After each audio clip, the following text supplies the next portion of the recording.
infos sur autodromechaudière.com. Flash pub. Ce vendredi, en plus du gros lot évalué à 50 millions, l'Automax offre environ 7 chances additionnelles de gagner des lots de 1 million avec les Max Millions. Radio X. Acheteurs de maisons, les 6 et 7 septembre, Profab vous ouvre les portes de son usine, de son centre de design, sans compter ses 4 maisons modèles à visiter. Pour son 25e anniversaire, bénéficiez d'une offre incroyable avec des remises pouvant aller jusqu'à 10 000 $, en plus de courir la chance de gagner un Ford Escape 2014. Sur place, play-ding gratuit, clown et tirage d'une maison Profab pour enfants parmi tous les visiteurs. On vous attend les 6 et 7 septembre de 10h à 16h, sortie 291 de l'autoroute 20 à Saint-Apollinaire. Profab, votre projet, notre passion depuis 25 ans. Chaque année, Matelas Dauphin fabrique à Charny plusieurs milliers de matelas. Grâce à vous, Matelas Dauphin est devenu le plus grand fabricant de matelas à Québec. Pour vous remercier de votre fidélité, Matelas Dauphin vous offre 50% de rabais sur tous les formats de matelas Alcove, ultra confortables, dont le format Grand 2 places Queen, en spécial à 499 $. Plusieurs autres spéciaux exceptionnels dans tous les Matelas Dauphin. Matelas Dauphin, la force du fabricant. Chez Couche-Tard, la caisse de 12 bouteilles ou canettes Corona est à 16,99 et en plus, on vous donne des limes gratuites. Hey les gars, fais voir ça! 16,99, c'est une vraie aubaine comparée au barbecue maison que votre chum a fabriqué pour épater la galerie. Quand t'as ça reculé! Hey, c'est un 800 000 BTU!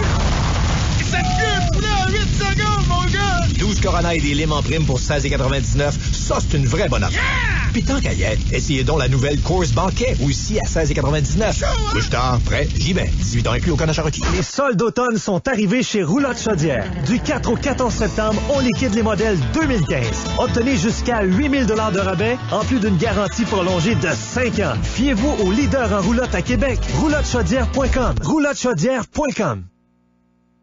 Pour terminer ta journée tout en finesse, avec DH, Martine et Mal, le 5 à 7. Radio X.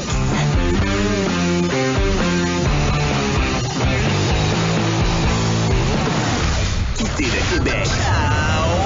On parle avec un Québécois ou une Québécoise, quelque part sur la planète, loin d'ici, loin en Titi.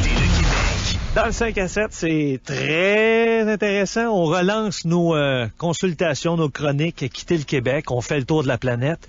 Oui, souvent, vous dites, on va dans l'Ouest canadien, mais non, c'est pas là, Martine. Je pense que c'est la première fois qu'on allait faire une saucette. Dans ce coin-là, ouais. Dans les Pays-Bas, en Europe. On va aller jaser avec Geneviève Palardy. Bonjour, Geneviève. Bonjour. Quelle heure est-il chez toi? On va informer nos auditeurs que nous, il est autour de 2 heures parce qu'on doit préenregistrer. Alors, il y a combien d'heures de différence? Oui, il y a 6 heures de plus, donc il est 8 heures du soir, présentement. Quel genre de température on a en début septembre dans ta ville aux Pays-Bas? Début septembre, oui, c'est nuageux. Il pleut régulièrement. Il y a quand même du soleil, peut-être à chaque jour. Puis c'est environ entre 20 et 25 degrés, mais c'est assez humide. Mais c'est quand même confortable, là. Je me promène en pantalon, puis c'est correct, là, c'est pas trop chaud. Bon, j'ai fait des petites recherches sur les Pays-Bas, c'est quand même assez populeux. 16,4 millions de population. Vous êtes situé juste à côté de la Belgique et l'Allemagne. Est-ce qu'on sent des influences un peu, entre autres, de l'Allemagne? Des influences... peut-être au niveau de la langue? Oui, je comprends. C'est sûr que oui, le néerlandais, c'est comme un mix d'allemand et d'anglais. Ça sonne, c'est sûr que, ils prononcent pas les lettres toutes pareilles, mais souvent, si par exemple, des Allemands peuvent comprendre le néerlandais beaucoup plus facilement que n'importe qui, là. Puis c'est sûr que Belgique, Allemagne, Pays-Bas, ça se ressemble en temps, si on parle d'architecture par exemple, là, c'est vraiment, c'est sûr que c'est tout dans la même région. Moi j'ai plein de questions, Martine en aura aussi. Bon, Geneviève, tu me sembles assez jeune, peut-être mi-vingtaine jusqu'à mi-trentaine, début quarantaine maximum. C'est large là, tu son âge? Si tu nous, Geneviève, un peu, tu sembles assez jeune. Non, j'ai 33 ans. Bon, c'est très jeune. C'est jeune. Pour nous, c'est jeune, Geneviève. T'es plus jeune que nous autres, fait que t'es jeune. Bon, qu'est-ce qu'une jeune femme de 33 ans va faire dans les Pays-Bas? Et on me dit aussi que ton copain, lui, est parti, mais aux États-Unis, c'est ça? Oui, c'est ça. Oui, en fait, c'est une longue histoire, mais je vais essayer de résumer ça. Moi, présentement, je travaille en tant que chercheuse en génie aéronautique dans une université.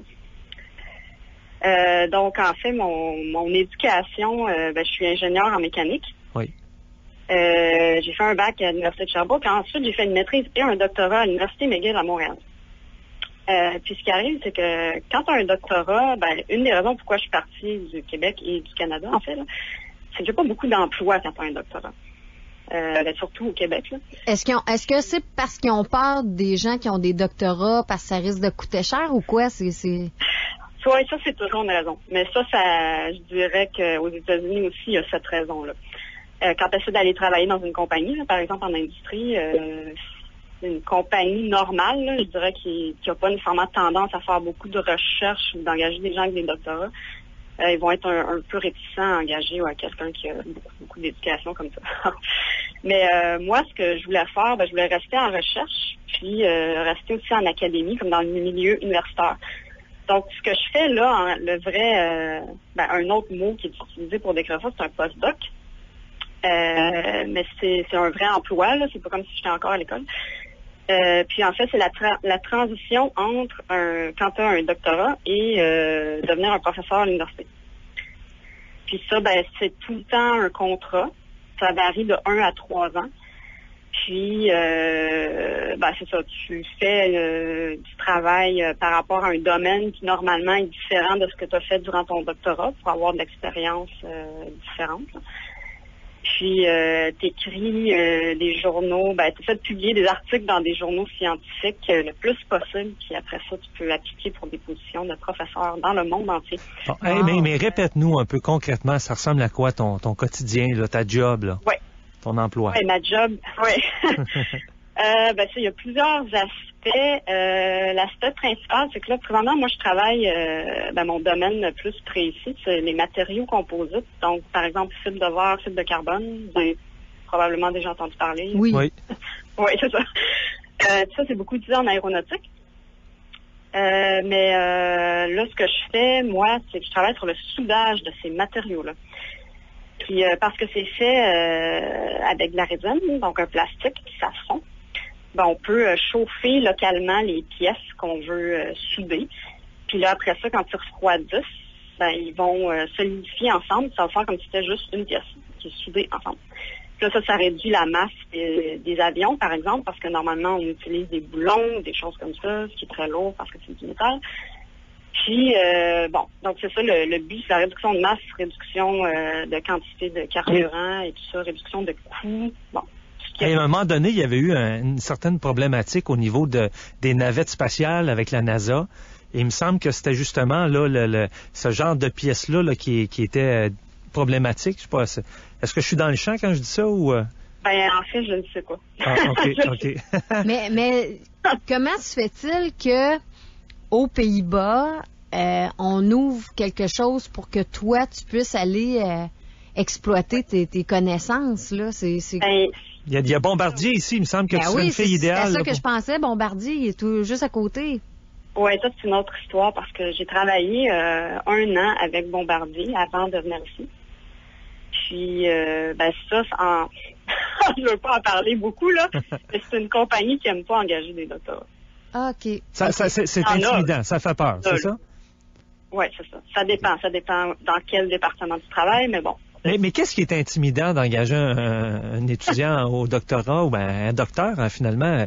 C'est parce que vous arrivez avec une vision différente ou vous devez adhérer obligatoirement à la vision de l'entreprise, puis c'est peut-être pas le cas quand vous sortez des études?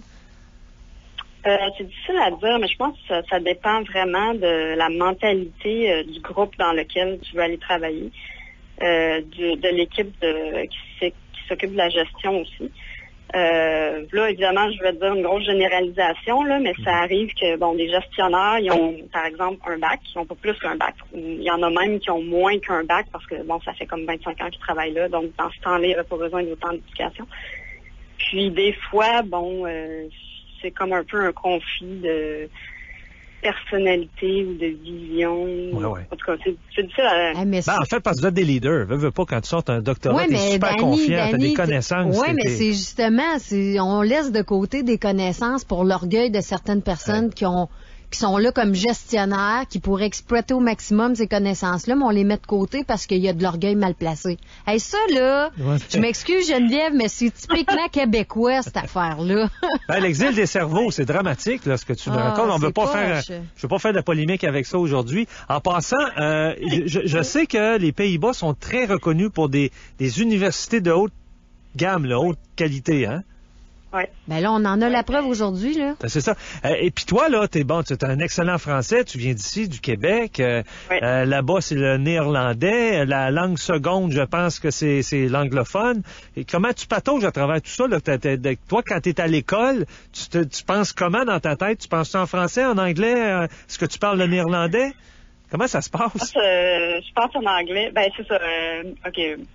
Premièrement, quand tu sors d'Amsterdam, tout est écrit juste en néerlandais. C'est pas anglais-néerlandais. Mettons les signes sur la rue ou n'importe quoi. Là, tu regardes les heures d'ouverture des magasins, tout est écrit en néerlandais.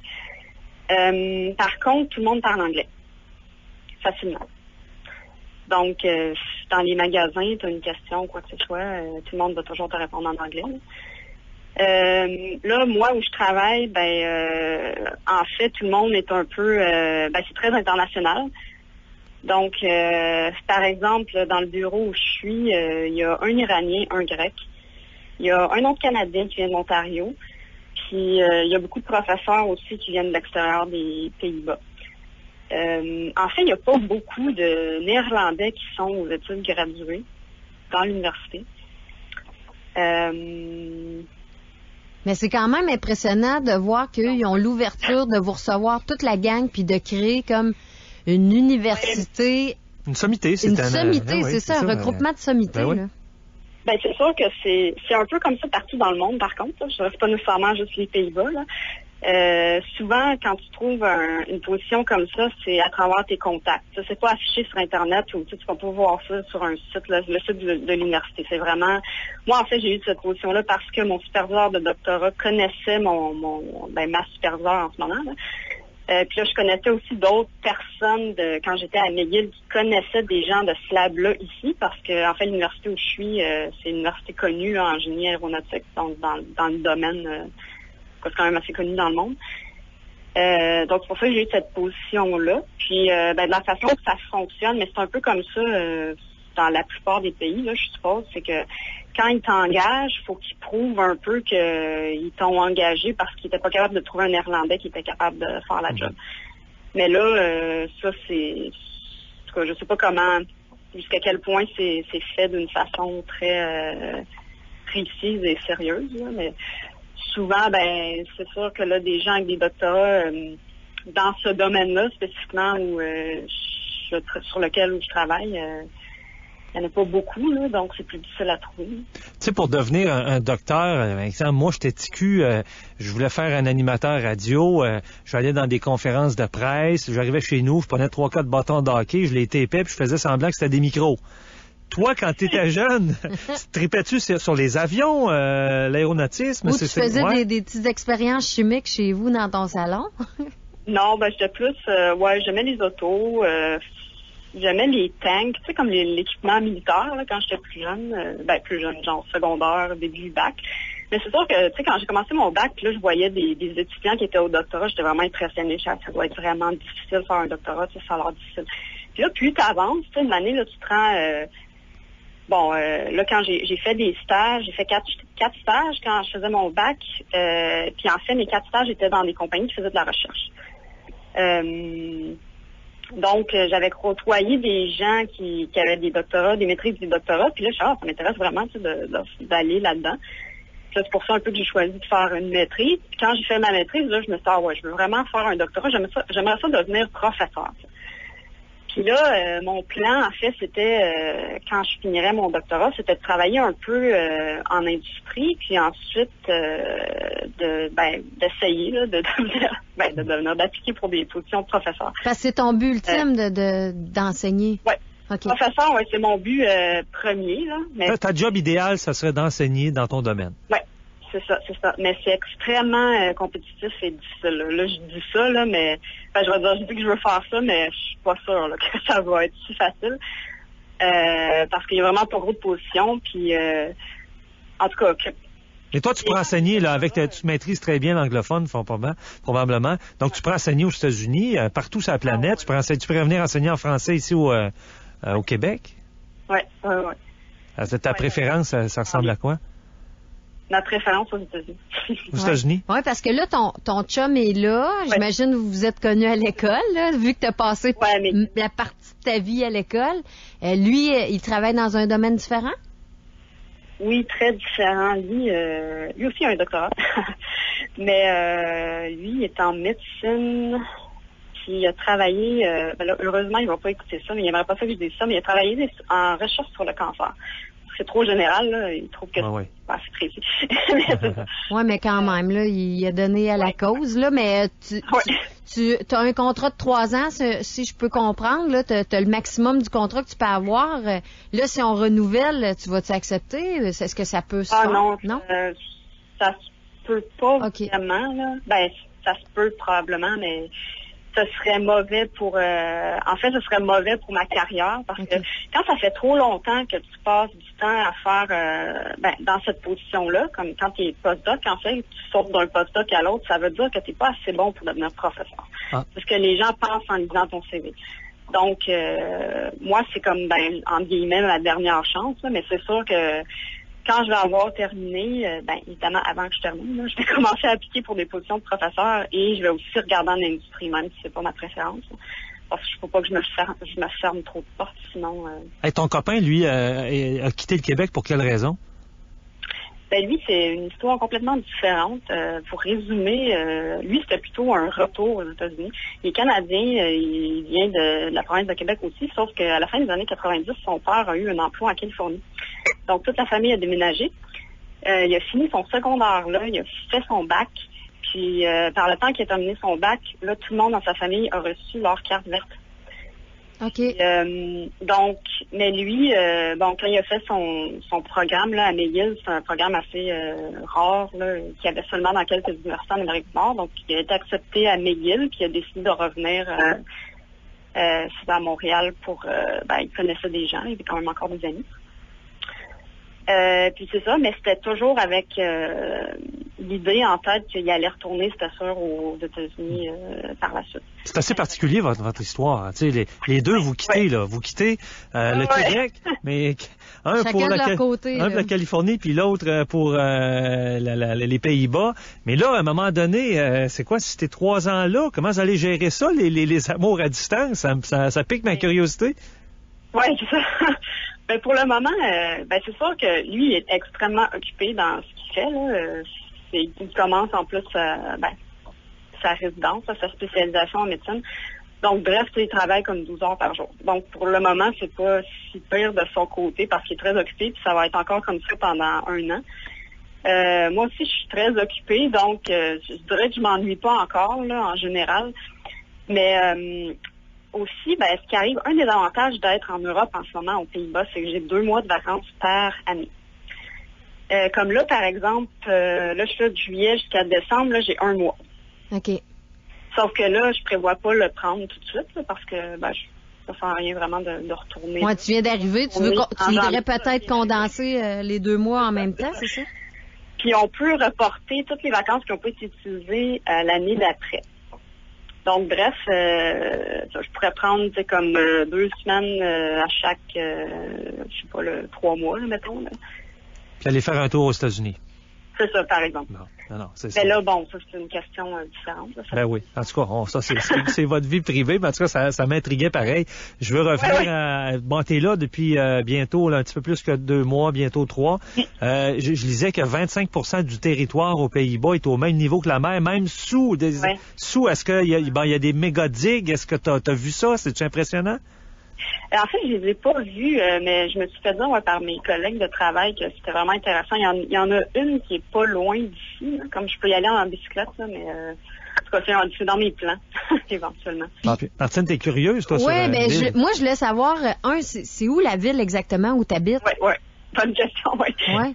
J'habite à Delft. OK. C'est une ville, c'est environ 45 minutes en train au sud-ouest d'Amsterdam. C'est entre La Hague et Rotterdam. Donc, exactement entre les deux. C'est un peu plus proche de La Hague. Puis, c'est la ville, ben, vous avez sûrement déjà vu ça, là, comme les assiettes en porcelaine blanche avec des dessins bleus. Ouais, ça vient de là. C'est de là que ça vient, ouais. Hey, écoute, là-bas, aux Pays-Bas, ben, c'est les moulins à vent, les champs à perte de vue de tulipes, de fleurs, de toutes sortes de couleurs. Ouais. Tout le monde connaît un peu l'histoire du Red Light à Amsterdam. Toi, tes objectifs, tu sais, là, tu vas travailler fort, là.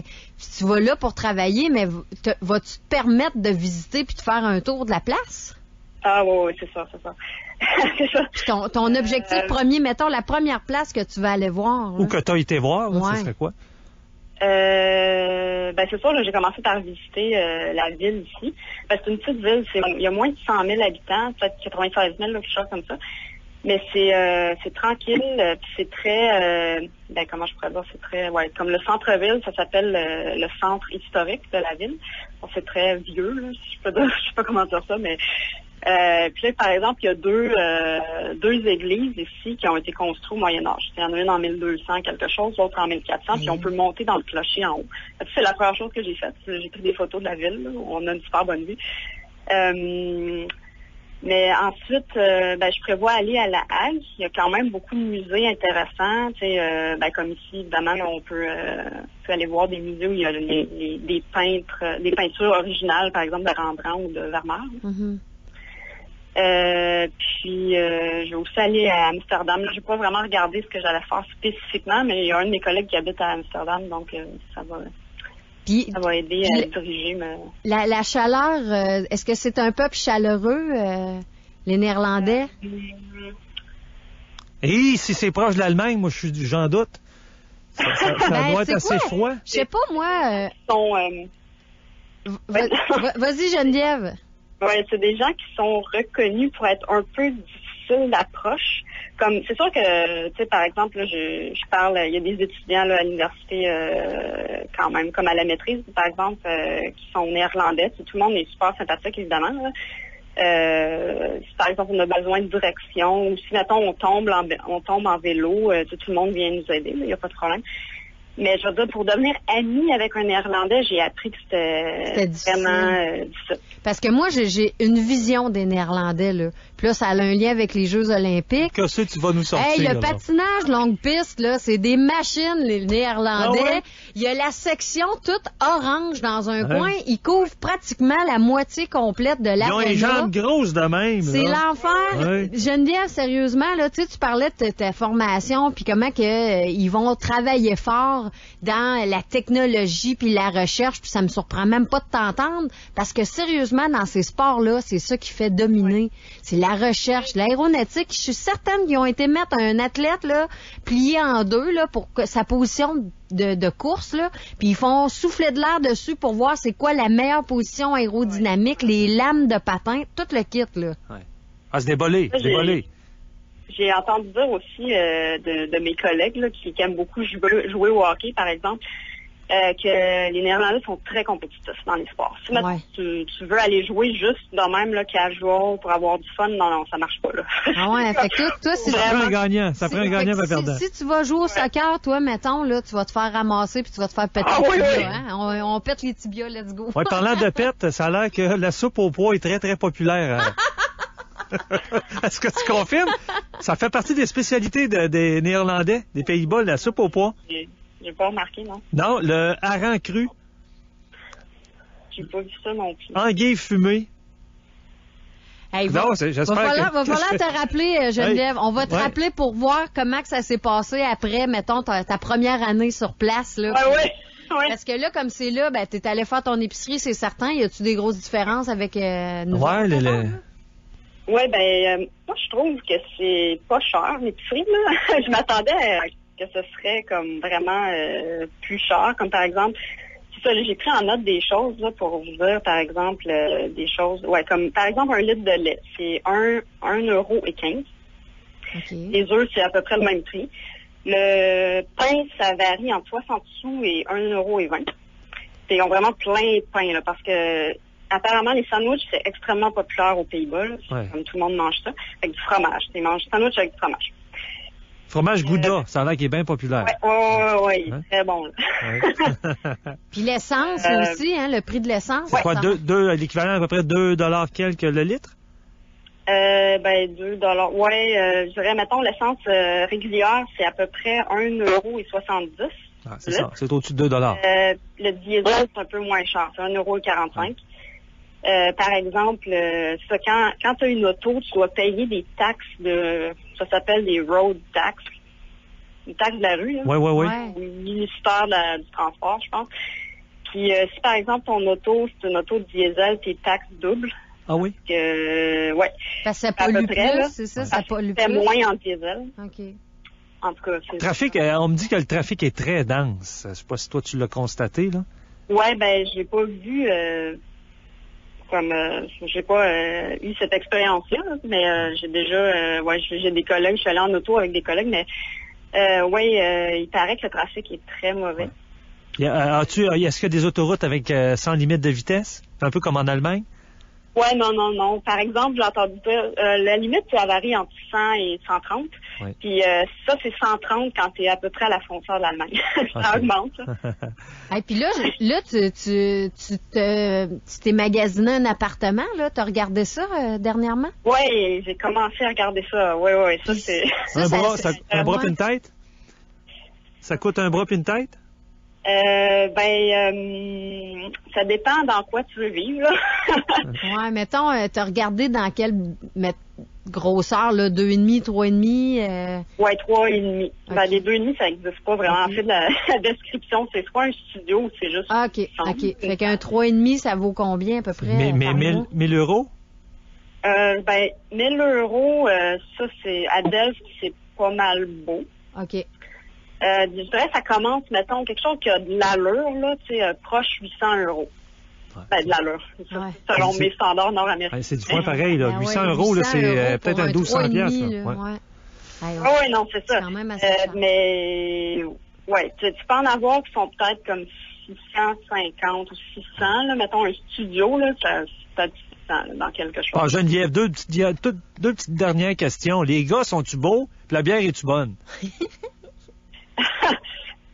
Moi, je trouve les gens, faut pas dire ça aux Néerlandais, là, mais en tout cas, je trouve que, tu sais, c'est sûr, les gens comme en Europe du Nord, ça ressemble un peu, là. Donc, la première personne, j'étais, les gens ressemblent, ont l'air allemand, tu sais. Comme les gars ont l'air allemand. Ouais. Ils sont blonds. Ouais, les gens sont très grands. Ouais. Les hommes, là, surtout. Puis, la bière, je n'ai pas encore eu l'occasion de ça. Écoute, tu parles avec une intellectuelle, là. Non, mais il peut y avoir des bonnes bières, là, c'est sûr, mais t'as pas dû sortir d'un bar encore à date, là. Non, pas encore. Ben, c'est ça, je me disais. On va te laisser le temps d'arriver, puis on te reparlera, mettons, d'ici 1 an. Ouais, c'est ça, ça serait fun. Hey, Geneviève Palardy, merci beaucoup. Très intéressant, très, très intéressant. Puis l'idée de Martine, là, qu'on te reparle dans un an. Ça serait vraiment le fun, ouais. On fera un suivi d'ici. Oui. Hey, merci. Okay. De rien. Bye-bye. Merci, bye-bye. Bye, là. Bye-bye. Ouais, très c'est quelque chose, hein? Ouais. Mais c'est une sommité, là. On vient de parler d'une sommité. Moi, on le savait pas, là. On le savait pas tout. C'est les gens de Quitter le Québec qui nous ont fourni ses coordonnées. Elle a été super sympathique de nous répondre. Puis, écoute, elle est jeune, là, toute jeune pour avoir un doctorat, là, c'est impressionnant.